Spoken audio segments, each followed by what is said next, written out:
T-minus 7 minutes.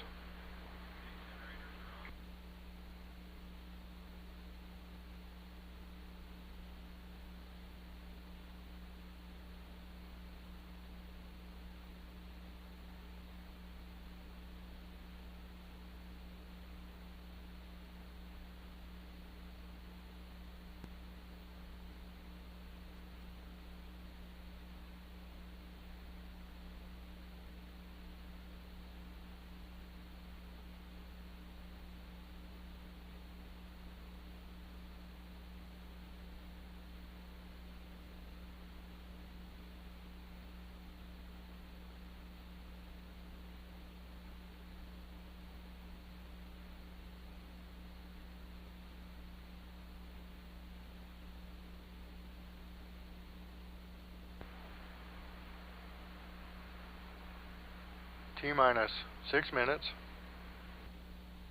Central Support Systems operator, turn on the water boost pumps.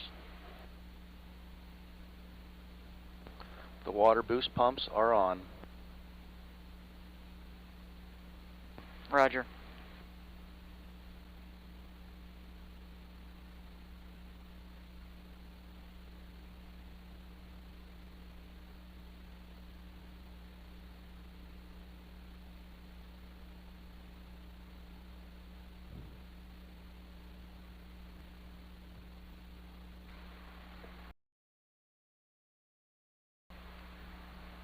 T-minus 5 minutes.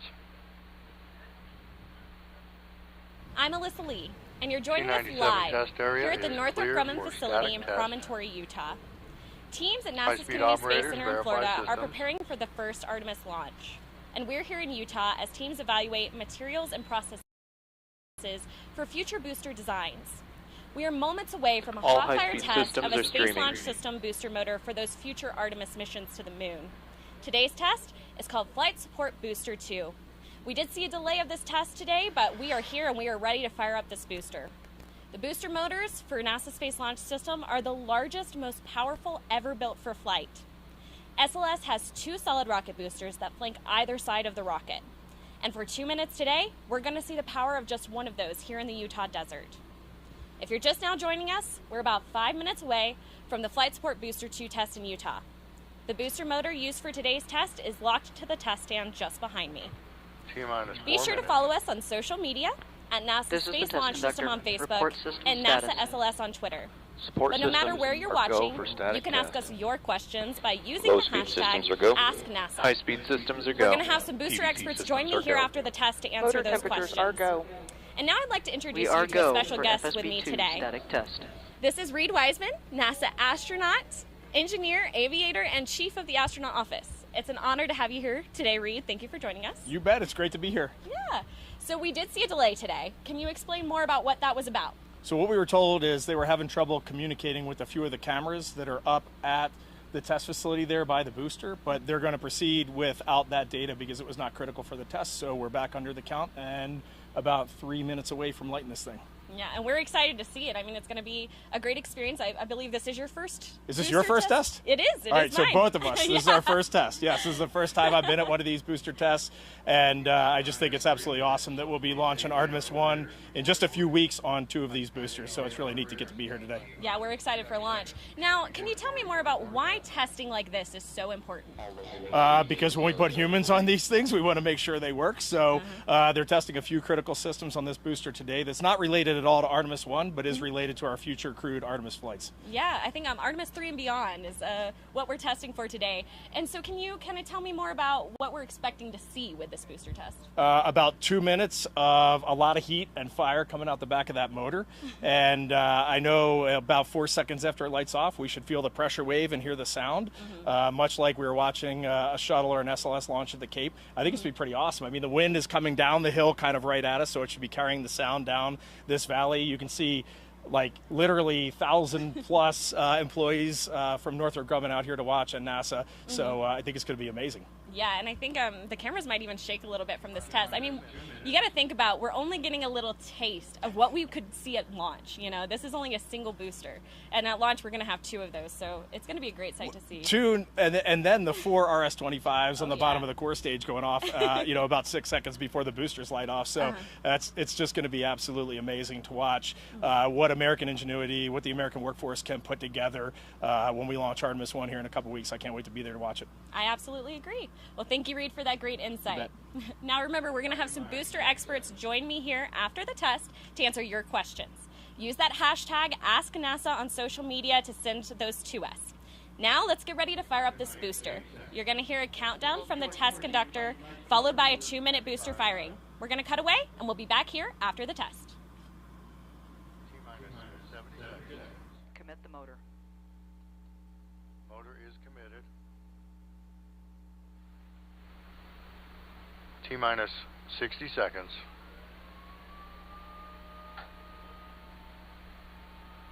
All high-speed systems are recording. T-minus 50 seconds. TVC is go for static test. T-minus 40 seconds.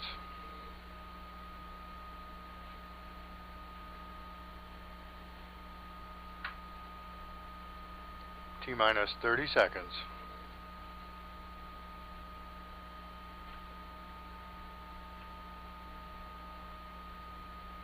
T-minus 20 seconds.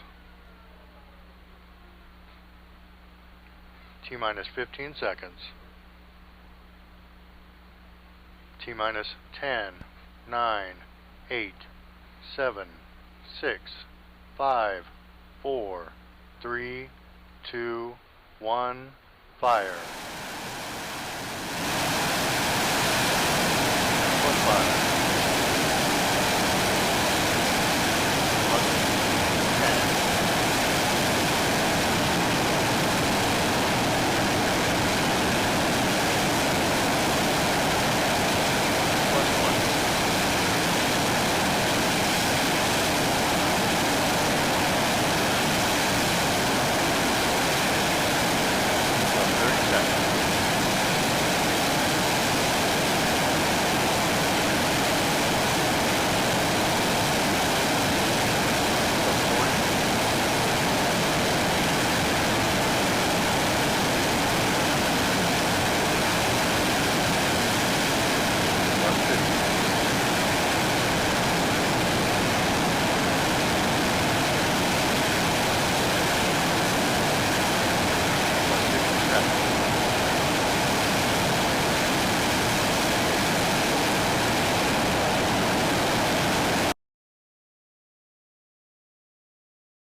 Operator enabled to remove CO2 quench tool controls.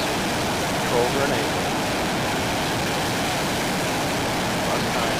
Open the accumulator enable valve. Accumulator is enabled.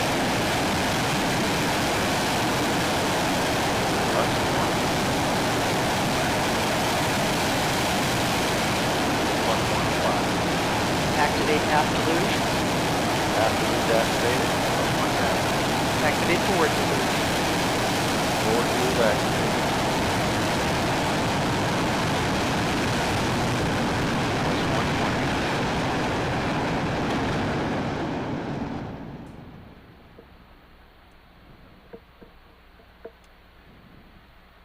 Activate head end CO2. Activated. Activate quench tool forward command. Activates aft CO2. Activated. Ballistic script has ended. TVC power is disabled.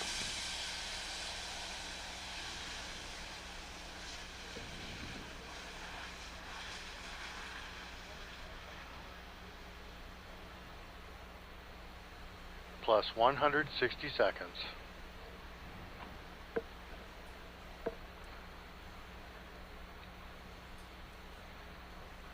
Plus 170 seconds. High-speed data operator, stop recording.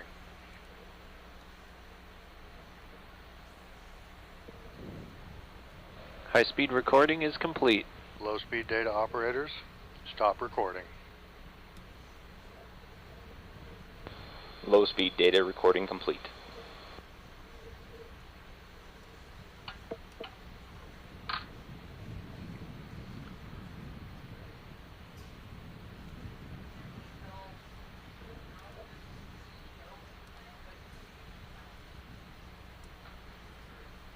T plus 3 minutes, 30 seconds.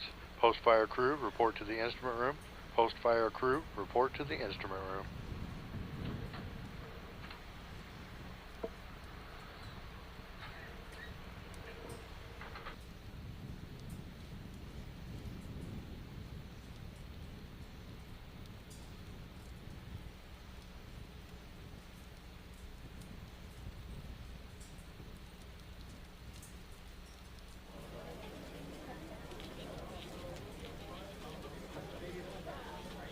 Welcome back, and wow, what an amazing sight to see. This powerful solid rocket booster fired up. Again, we're here at the Northrop Grumman facility in Promontory, Utah, where we just witnessed a 2-minute booster firing of a solid rocket booster for the SLS rocket. Here with me to talk about that test and to answer your questions, we have Julia Cotabande, motor team lead for SLS boosters at NASA's Marshall Space Flight Center, and we have Jessica Rose, chemical engineer for Northrop Grumman, for the SLS boosters as well. So before we begin, I just wanted to say, we heard the test conductor talking a little bit before the firing. Can you explain a little bit more about what they were saying? So I'll start with Julia. Yeah, thanks, Alyssa. Wow, that was fantastic. So yeah, we heard the test conductor before the firing of the motor. She gave the go for test. The test counted down. They committed the motor. They armed the motor, and then at T0 we saw smoke and fire. We have out there today 5 segments of solid rocket motor.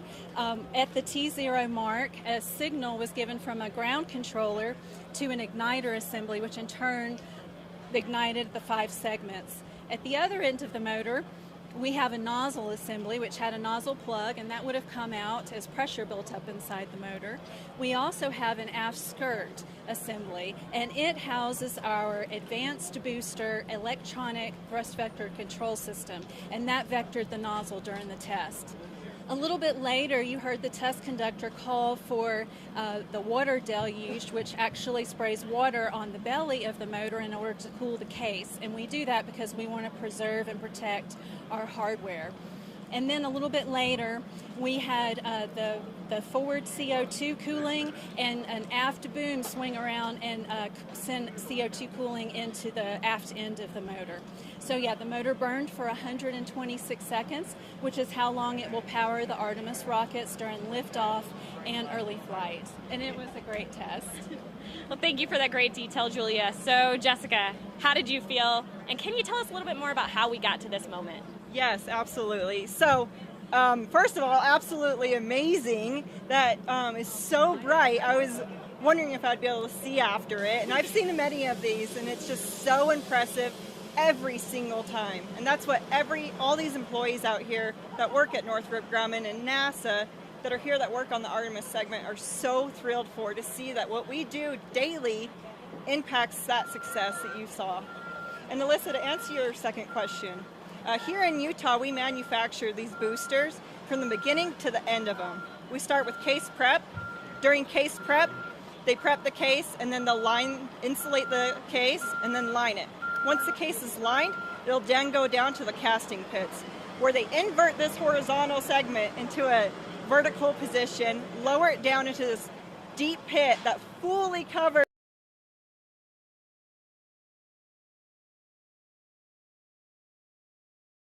the motor. And then after that, they start prepping it for what they call as a cast campaign. During the cast camp, they will lower the propellant into the motor at a continuous rate. And once the motor is full with propellant, it'll cure for about 1 week. After that week, they'll condition and send it on down to X-ray. During X-ray, they will see if there are any voids in the propellant. If not, they will go down to the final assembly building where they finalize these motors. They will put an igniter in the forward segment, and a nozzle into the aft segment.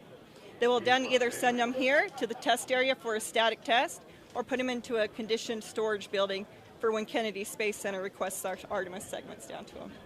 So it's quite pride-filled that we get to take from the beginning to the end of these boosters. Yeah, it sounds like a lot of work from both NASA and Northrop Grumman has gone into this 2-minute booster firing. That's awesome. So now we're going to get into some viewer questions. It looks like our first question is for Julia, asking how big are the SLS boosters? Okay, so the SLS boosters are 177 feet tall, so that's going to be equivalent of a 17-story building. It's also as tall as the Statue of Liberty is from her base to her torch. Now, the motor that we had out here today in our test stand wasn't quite that tall. It was 154 feet, and the reason is because we don't have the forward assembly that we have on our flight boosters in the test stand. The forward assembly consists of a nose cone and a frustrum and a forward skirt that houses our flight avionics. However, in a static test, we actually use avionics that are part of the test stand. Great. I mean, that was impressive to see, and you don't realize how big these boosters are until you're actually standing there in front of them. I actually got the opportunity to see the Artemis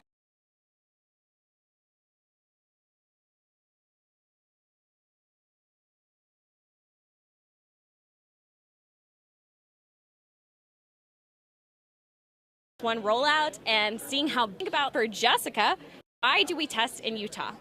Okay, perfect. So like I talked about, we do manufacture these here, and they're about, on average, 300,000 pounds each, and we have a test stand that can withstand these. The test stand has 13 million pounds of concrete in it, most of that underground. And so from that, there's 3.6 million pounds of thrust that comes from the 1.6 million pounds of propellant. The propellant that we manufacture here consists of aluminum powder, ammonium perchlorate, a binder, and a curing agent, which then, when cured, is about like an eraser. So that's a strange consistency, I must say. It's pretty cool. Yeah. All right, I'm going to ask Julia here another question. Can you tell us a bit more about the Artemis missions? Maybe give us an update? Sure. So we have an SLS program which has a number of Artemis missions planned. The boosters that we're actually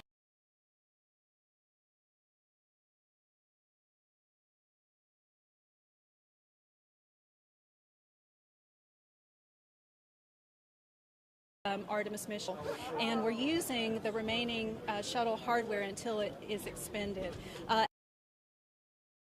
After that, at about the 9th flight, we're going to be bringing shuttle hardware, but it's also an opportunity for us to add even more capacity to the motors. So in our Artemis missions, we're going to be returning to the moon. We're going to be sending the first woman to the moon, and once we have an establishment on the moon, we'll be able to go into deep space and on to Mars. And so we're very excited in order to be a part of that. Yeah, it's a great opportunity that we live and work in the generation that is sending humanity back to the moon. That's really awesome. I'm going to ask Jessica another question here. Last question. Why do we or how hot does it get at the test stand over there? How hot does that motor get? That's an excellent question. It is extremely hot, we'll just say that. So at the exit cone, there's 3,700 degrees Fahrenheit, which is enough to burn the sand there into glass. Inside the chamber is 5,600 degrees Fahrenheit, which is enough to boil steel. So to answer your question, it gets very hot. All right. I do want to ask just one more question, okay? This is just, I need to know, how did your careers in aerospace begin? And I'm going to start with Julia. Okay. Yeah, mine starts way back. So my parents were actually on their honeymoon and took a break to watch Neil Armstrong walk on the moon. That was in, a long time ago. We won't go into how long ago. But that was in the early 70s, we'll just say. And it's always been a part of the story of our family's beginning. So when I was a child, I was fascinated with space. Of course, I was deeply impacted by the Challenger. So by the time I was in middle school, I knew I wanted to work for NASA. I went to college and got a degree in engineering, and after that got a job in industry for a few years before taking a job at NASA. So I've been with NASA now for 22 years, and for the last 14 of those I've actually been working on solid rocket boosters. And with Artemis 1 getting ready for launch, about to roll out to the pad, and then the testing that we're doing today, which is going to support Artemis Artemis 3 missions and beyond. We are in a very exciting time, and it's a great time to be working on the SLS program. Well, that's a great story, Julia. Thank you. And Jessica, how about you? Yeah, great question. And I loved hearing Julia's story. We've actually had the great opportunity to work with each other on these missions and building this FSB-2 booster. So I started out growing up in a farming town in Idaho, which you wouldn't really think I would want to get into space, but I had such a passion for it. I just never knew I would be able to.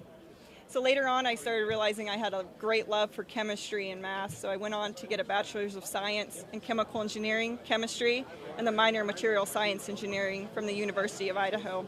From there, I tried a couple different industry paths, and then an opening came up at Northrop Grumman, which I found was very close by here in Utah, and I jumped in as a propellant engineer, and since then I've furthered my career. And what I absolutely love is my daughter. She's a 3-year-old. She's here in the viewing area, and she has that passion for space, and I get to share that with her. We do science experiments almost every single weekend, and like Julia mentioned, we get to have the greatest impact and be a part of sending the first woman on the moon. And so I have a beautiful passion in my career, and I'd love to share that with anybody. Well, thank you. That's a beautiful story. And what a special moment that you and your daughter get to share in that you're going to see the first woman on the moon in your lifetime. That's amazing. Well, thank you for sending in those questions. Thank you to Julia and Jessica for joining me here today. And if you would like to watch a replay of this test, it is available on our SLS Facebook page and NASA Marshall's YouTube channel. And until then, we'll see you at the first Artemis mission to the moon. See you at launch. CO2 flowing. The free air temperatures, though, still seem to suggest that there's nothing inside the skirt. But I do still have some very warm nozzle components back there. So your call on the fire department. Let's go ahead and send the fire department up to douse any fire up there.